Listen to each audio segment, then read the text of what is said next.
시작하겠습니다. 민수기 34장입니다. 34장 1절에서 15절까지. 34장 1절로 15절 읽겠습니다. 여호와께서 모세에게 말씀하여 이르시되 너는 이스라엘 자손에게 명령하여 그들에게 이르라. 너희가 가나안 땅에 들어가는 때에 그 땅은 너희의 기업이 되리니 곧 가나안 사방 지경이라. 너희 남쪽은 에돔 곁에 접근한 신광야니 너희의 남쪽 경계는 동쪽으로 염해 끝에서 시작하여 돌아서 아그라빔 언덕 남쪽에 이르고 신을 지나 가데스바네 남쪽에 이르고 또 하살라다를 지나 아스몬에 이르고 아스몬에서 돌아서 애굽 시내를 지나 바다까지 이르느니라. 서쪽 경계는 대해가 경계가 되나니 이는 너희의 서쪽 경계니라. 북쪽 경계는 이러하니 대해에서부터 호르산까지 거라.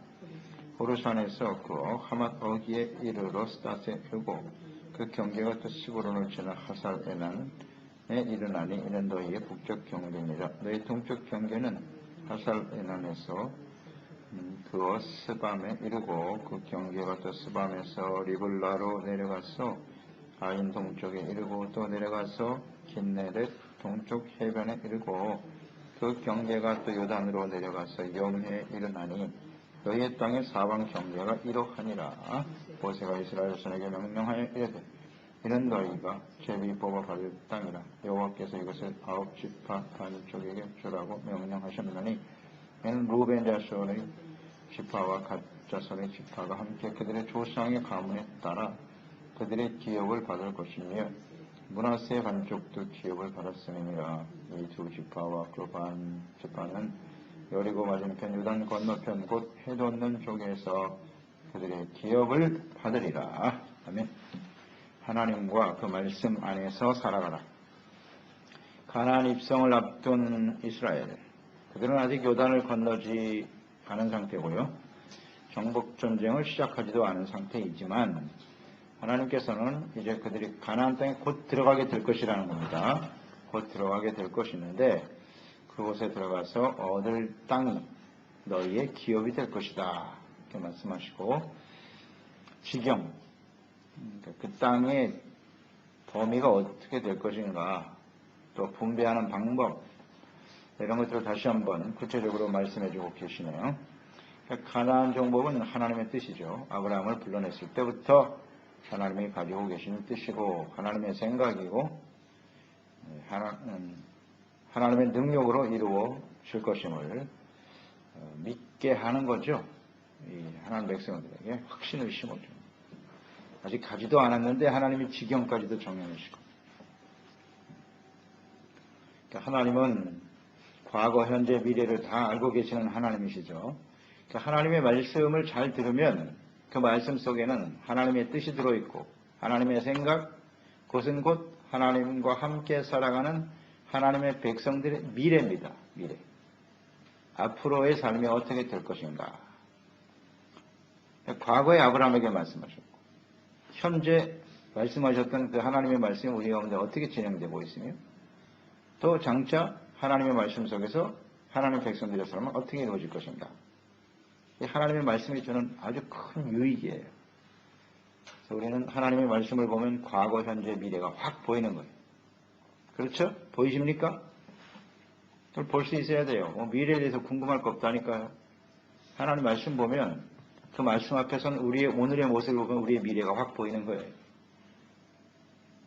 예수는 말씀대로 반드시 다시 오실 것이고 그 하나님의 말씀대로 세상은 흘러가게 돼 있어요. 그건 아주 분명합니다.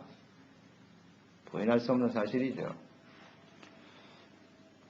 오늘 말씀 속에도 미래에 행하실 하나님의 뜻이 잘 나와 있죠. 계획 들어가게 될 것이고 지경은 어떻게 될 것이다. 다 정해놓으신 거예요. 하나님께서. 그러니까 앞으로 다가올 일들에 대해서 이스라엘 백성들이 필요한 건 뭐예요? 오직 믿음과 순종. 또 하나 뭐죠? 강하고 담대하라. 담대함만 있으면 되는 거예요. 가나안 땅 정복 전쟁 쉽지 않죠? 쉽지 않습니다. 그렇지만 믿음과 순종, 담대함만 가지고 있으면 하나님의 뜻에 대한 믿음을 가져야죠. 자기 자신을 믿으면 안 되고 그럴 때 승리하며 달려가게 될 것이고 미래에 계획하신 하나님의 뜻이 성취되는 것이다. 2절 말씀 보세요. 너희가 가나안 땅에 들어가게 될 때에, 이게 중요해요. 들어가게 될 때에 어떤 일이 벌어진대요. 그 땅이 너희의 기업이 되리라. 들어가지 않으면 소용이 없는 것이고 들어가야죠. 들어갈 때 그 땅이 기업이 된다. 그런 뜻이죠. 그러니까 가나안 땅에 들어가는 일은 하나님의 뜻이고 하나님의 계획이고 하나님의 능력으로 되는 것입니다. 근데 이 들어갈 때까지 지금 얼마나 시간이 걸렸어요? 40년. 애굽에서 나와서 10하루면 들어갈 수 있는 길을 40년 걸려도 지금 못 들어가고 있네. 들어가게 될 때에 이게 중요한 거예요. 못 들어가고 죽을 사람은 뭐 대부분이고요. 들어갈 때 그 땅이 기업이 된다. 이 기업이라고 하는 건 소유라는 뜻이거든요. 소유, 분깃. 그러니까 가나안 땅이라고 하는 것은 이렇게 들어갈 때 승리해야 되는 거예요. 그래서 싸워서 승리하여 이기는 자에게 주시는 선물이에요. 그럴 때 그 가나안 땅이 그들의 소유, 기업이 된다. 과거 이 가나안 땅에 대한 그 아버지 세대는 어떤 생각을 가지고 있었습니까? 가나안은 분명 하나님이 주신 기업입니다. 자신들의 소유예요. 하나님이 주신 약속. 그런데 과거 아버지 세대들은 그 가나안 땅을 두려움의 대상으로 여겼다고요. 두려움. 우리가 도저히 근접할 수 없는 땅. 보기는 좋으나 그건 그림의 떡이지 우리의 것이 아니다. 낙심하고 불순종하고 의심하고 그냥 못 들어가더라고요. 그러니까 못 들어가. 오직 여호수아와 갈렙만이 그들은 우리의 밥이야. 하나님 우리와 함께 하시고 약속하신 것인데 왜 못 들어간다는 소리야. 우리의 소유인데. 그렇죠. 하나님의 주신 소유죠. 이것을 누리지 못하고 살아갔고 결국 광야에서 죽었다. 오늘도 마찬가지예요. 이 하나님의 나라가 하나님 우리에게 주신 약속이고 소유예요. 우리의 것이지만은 들어가지 못하는, 얻지 못하는 사람도 많더라. 그게 두려움의 대상이 되면 안 돼요. 의심의 대상이 돼서는 안 돼요. 좀 담대함을 가져야죠. 하나님의 약속이든 믿음을 가지고 담대함으로 나가는 사람이 되어야 합니다. 두려움, 낙심, 절대 천국 못 가. 틀림없어요. 그런 사람들은 못 가요. 조금만 어려움 다가와도 그것 때문에 낙심하고 내가 하나님 믿는데 왜 이런 일이 다가오나.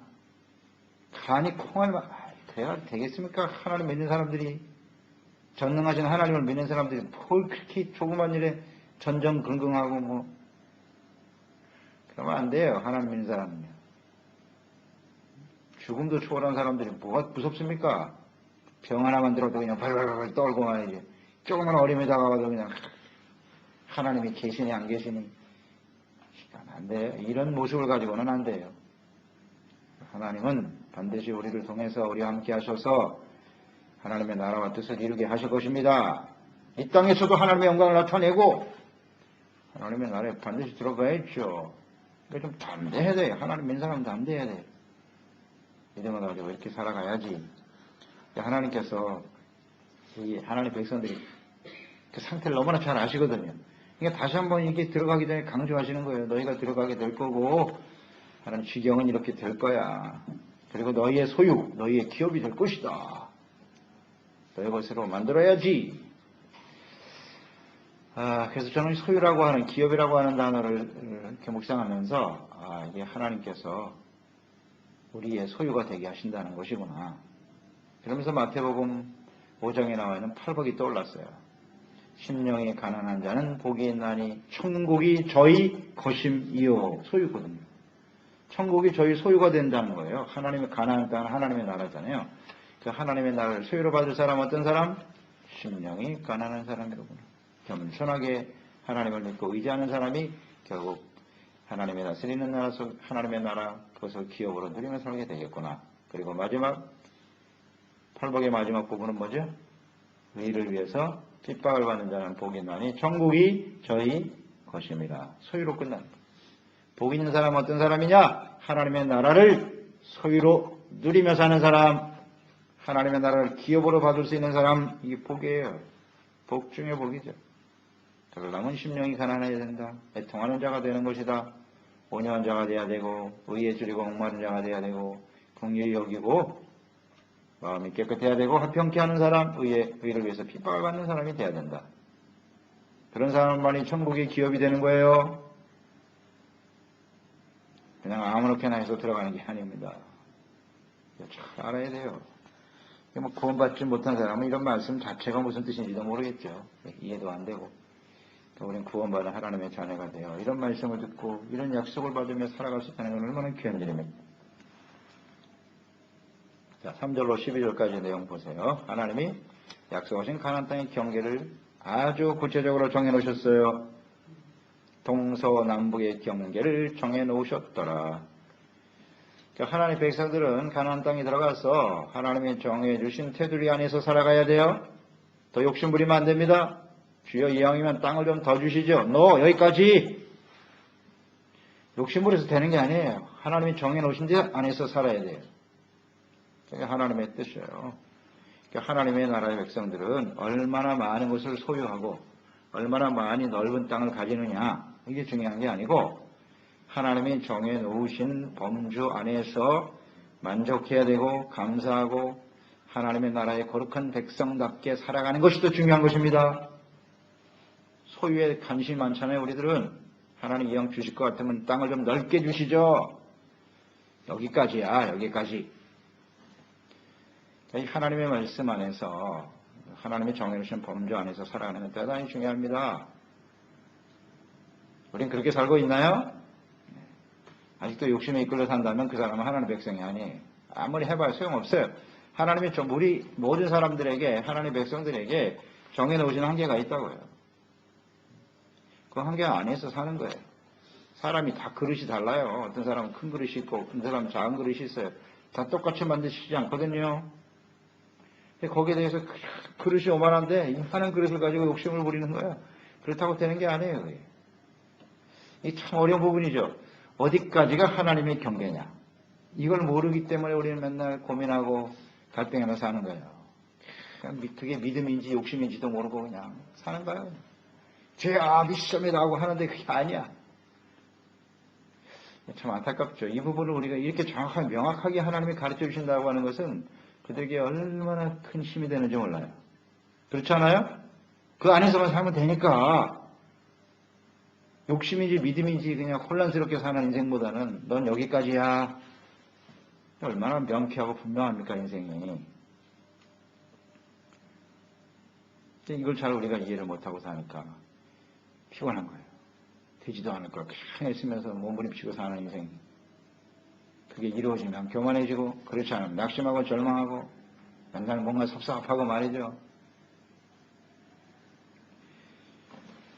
자, 오늘이 정해놓으신 경계의 내용 중에 한 가지 우리가 주목해야 될 것은 북쪽 경계인데요. 북쪽 경계를 보면 호르산까지 그어라. 7절에 보면 북쪽의 경계를 호르산까지 그으라고 딱 정해놓으셨네요.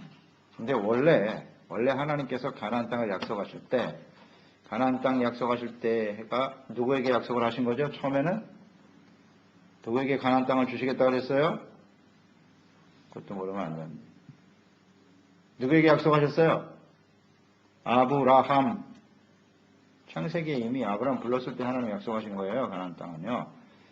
근데 15장 18절에 보면 창세기 15장 18절에 그날의 여호와께서 아브라함과 더불어 언약을 세워 이르시되 내가 이 땅을 애굽 강에서부터 그 큰 강 유브라데까지 네 자손에게 주노니. 가나안 땅 아브라함에게 처음 약속하셨을 때 북쪽 경계가 어디까지냐면 유브라데까지예요. 굉장히 좀 넓죠. 그런데 막상 가나안 땅에 들어갈 때는 하나님께서 호르산까지만 거라 그랬어요. 이상하다. 창세기 15장 아브라함에게는 유브라데까지 주신다 그랬는데 왜 호르산까지밖에 안 주십니까? 그 이유를 아시겠습니까? 왜 그러셨을 것 같아요? 왜 약속이 틀려졌어요? 뭔가 이유가 있을 거 아니에요. 이 약속이 분명히 달라졌을 때는. 가나안 초기에는 일단 가나안 족속들을 멸절시키고 이스라엘 백성들이 그곳에 정착하는 것이 중요해요. 하나님은 거기에 집중하고 계시는 거예요, 지금. 그들이 어떻게 타락할 것도 다 알고 계시죠. 그러니까 일단 가나안 족속들을 완전히 멸절시키고 거룩한 하나님의 나라, 하나님의 백성들로 세워지기를 주님은 간절히 원하시기 때문이에요. 그러니까 그들의 능력과 상황에 따라서 그 처음 상은 여기까지가 맞다고 생각하신 거예요. 능력의 한계, 그리고 어디에 더 집중해야 되는가 하는 여러 가지 고려를 하셔서 호르산까지 그으신 거예요. 그러면 하나님이 정해놓으셨으니까 거기에 그냥 순응하면 돼요. 순응하면 됩니다. 하나님 유브라데까지 주신다고 그랬잖아요. 왜 변경하셨습니까? 따지지 말고 하나님이 말씀하시면 예, 알겠습니다. 하나님의 뜻이 있으니까 그렇게 정하시는 겁니다. 순종하고 따르는 삶이 되어야 하겠죠. 그러니까 한계에 맞도록 배려하시는 거예요. 언제든지 하나님께서는 우리를 너무나 잘 아시니까. 나는 지금 이만한 걸 원하는데 하나님은 이것밖에 안 주시거든요. 그럼 거기에 대해서 왜 하나님은 난 저것밖에 안 주시는데? 지금 너의 상태로는 여기가 제일 좋은 거야. 그러니까 어떻게 해야 돼요, 우리는? 현재 주어진 상황 속에서 항상 만족하고 지족하고 감사하고 주어진 일에나 열심히 최선을 다해. 그것도 제대로 감당하지 못할 것 같아, 내가 볼 때는 하나님께서는. 그러니까 자꾸 다른 소리 하지 말고 욕심내지 말고 너희 주어진 자리에 만족하고 감사하고 충성하는 사람이 되라. 그러면 유브라데까지 하나님이 약속하신 땅 얻게 하시겠지요? 자, 이것이 언제 성취되는지 아세요? 역대하 9장 26절에 보면 솔로몬이 유브라데 강에서부터 블레셋 땅과 애굽 지경까지의 모든 왕을 다스렸더라. 언제 이루어졌어요? 솔로몬 때 이루어졌어요. 솔로몬 때. 다윗과 솔로몬 때 이루어지는 거예요. 이 하나님의 약속은 반드시 성취되고요. 하나님의 뜻대로 모든 것을 정하고 이끌어 가시니까 거기에 대해서 자꾸 이의를 제기하지 말고 하나님 앞에 따지려고 하는 태도는 아주 나쁜 태도예요. 그냥 주어진 상황 속에서 왜 나는 이렇게 살아야 됩니까? 지금 이렇게 사는 것이 하나님의 뜻이에요. 왜 우리는 지금 이곳에서 이런 모양으로 살게 하십니까? 그게 하나님의 뜻이라니까요. 거기에 하나님 앞에 감사하고 충성하고 최선을 다해야지. 지금 현재 주어진 일도 제대로 하지 않으면서 그냥 헛된 꿈만 꾸고 있는. 절대 하나님 그렇게 일하시지 않습니다. 그런 사람 사용하지 않아요. 때가 필요하면 기다리면 되는 거예요. 믿음을 가지고 소망을 가지고 인내하면서 오늘 감사하고 오늘 충성하는 사람이 됩시다. 아멘. 하나님의 뜻이 바로 나와 있잖아요. 이렇게. 가나안 땅의 경계를 정확하게 해주신 하나님의 뜻, 목적 잘 아시겠죠? 다시 한번 정리해 볼까요? 이스라엘 백성들에게 가나안 땅에 들어가질 목표가 분명하게 하는 거예요. 목표를 분명하게 하시는 분. 아무한테나 가서 싸우면 안 되잖아요. 하나님의 정의 목표가 분명하다. 그래서 목표를 세워놓고 인생을 살아야 되는 거예요. 우리는요. 중구난방으로 그냥 살아가는 게 아니라 목표. 또 하나는 뭐예요? 믿음을 갖게 하시기 위함이죠. 믿음. 그곳에 들어가게 하실 거야. 알겠느냐? 그림을 그리는 거잖아요. 지금 아직 들어가지 않았는데 가나안 땅의 경계를 그림으로 정확하게 그려서 보여주고 계시는 거죠. 이게 바로 믿음이죠. 히브리서 11장. 믿음이란 무엇입니까? 바라는 것들의 실상이요 보지 못하는 것들의 증거니라. 그려서 보여주시잖아요. 이렇게 분명하게. 그게 바로 믿음이에요. 아직 들어가지 않았죠. 아직 보지도 못했죠. 그런데 하나님이 보는 것처럼 확실하게 그림을 그려서 마음속에 심어주십니다. 그게 바로 믿음을 갖게 하기 위한 하나님의 뜻이겠죠. 또 하나 중요한 경계에서 나타난 하나님의 뜻은 뭐냐? 그 경계 안에서 살아가라. 더 욕심 부리지 말라는 겁니다. 하나님이 주신 경계 안에서 주어진 자리에서 감사하고 충성하며 살아가라. 그 일에나 최선을 다하라는 겁니다. 이것은 다른 말로 말하면 하나님의 주권과 그 하나님의 능력의 다스림 속에서 살아가라. 그 안에서. 하나님의 다스림 안에서. 경계라고 하는 건 그 안이잖아요. 거기 벗어나면 안 돼요. 하나님이 정해주신 그곳에서 살아가는 거예요. 이것은 하나님의 말씀 안에서 살아가라. 그런 뜻이죠. 예수님 안에서 살아가라. 벗어나면 안 돼요. 교회 안에서 살아가라. 하나님이 주어진 그 자리에서. 그 안에서라는 게 아주 중요해요. 말씀 안에서, 예수님 안에서, 하나님 안에서, 우리에게 주신 교회 안에서 살아가는 거예요. 거기에서 감사하고 충성하지 못하는 사람은 그 어떤 것도 얻을 수 없나이다. 테두리가 분명해, 목표가 분명해야 돼. 소속이 어딘가 이거 좀 분명히 하고, 그리고 더 크게는 하나님의 나라 안에서 살아야죠. 하나님의 다스림을 받는 하나님의 나라 안에서. 그들은 가나안 땅을 벗어나면요, 물론 주변 하나님이 약속하신 땅 주변에 모든 것도 하나님의 주권 속에 있죠. 하나님의 다스리시는 곳이죠. 이방인들도. 그렇지만 하나님의 종에 오신 테두리를 벗어나면 하나님의 보호하심과 인도하심 속에 살아갈 수가 없나이다. 근데 우리는 얼마나 이걸 자꾸 벗어나고 싶잖아요. 하나님을 벗어나서 세상에는 어떨까? 뭐가 이렇게 궁금해? 테두리 벗어나면 죽는 거예요. 하나님의 말씀 안에 있을 때 하나님이 승리하게 하시고 돌봐주시는 거지, 양이 그 목재에 우리를 떠나면 짐승의 밥이 되고 마는 겁니다. 뭐가 이렇게 궁금해? 뻔하거나 뻔한 거 아니에요? 악한 원수마귀의 밥이 되고 마는 거지. 아니, 나는 내 능력으로 얼마든지 하나님 말씀을 떠나서 살아도, 교회 나가지 않아도 내 힘으로 얼마든지 살 수 있어. 하하, 이런. 살아봐야 알겠습니까? 그래서 우리는 하나님의 말씀 안에서 하나님의 말씀을 묵상해야 말씀 안에서 하나님의 말씀의 뜻 가운데 인생을 살게 되는 것이지, 이건 모르면 제멋대로 사는 거죠. 그러니까 아무것도 보장받을 수가 없는 거예요. 왜 그런 인생을 살아요? 하나님을 믿는 사람들은. 답답하다고요?